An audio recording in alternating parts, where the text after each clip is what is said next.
Špina, smrad, vulgarizmy a potkany. S týmto všetkým dennodenne zápasí Oskar Dobrovodský z Malaciek. Útrapy sa začali, keď sa pred 2 rokmi do susedného domu nasťahovalo takmer 40 neprispôsobivých Rómov. Kvôli neporiadku sa na dvore premnožili stovky potkanov, ktoré preliezajú k pánovi Otakarovi. Trvá táto nepríjemná situácia, táto katastrofa už takmer 2,5 roka.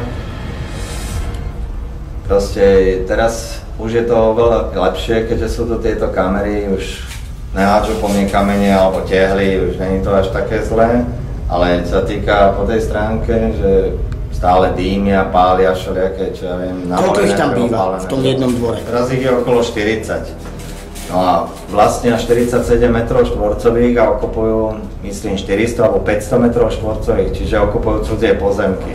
Hovorili ste, že sa správajú neprispôsobivo. Skúste bližšie špecifikovať, čo konkrétne, nejak vám nadávajú, alebo aj nejaké iné veci robia? Nadávajú, no to viem, že nadávajú vulgárne, sa vyjadrujú oplzlo, malé deti, po mojom otcovi napríklad, že tí starí ošklivče, skabuš konečne a aj tak vás vyzabíjame. Je tu dosť veľký smrad, oni tu majú nejaké sociálne zariadenia, alebo kde vykonávajú potrebu a tieto veci? Nemajú ani kúpeľňu, čiže sa neumývajú vôbec, občas potoku niekde, ale to je...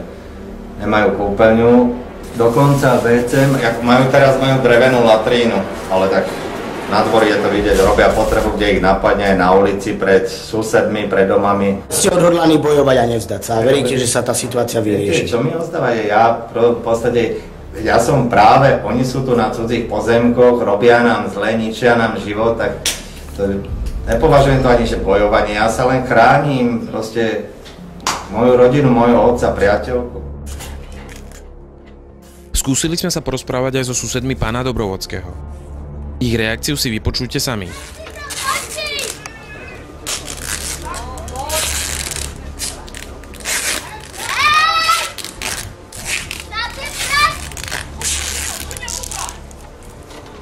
Ale my si to neprajeme.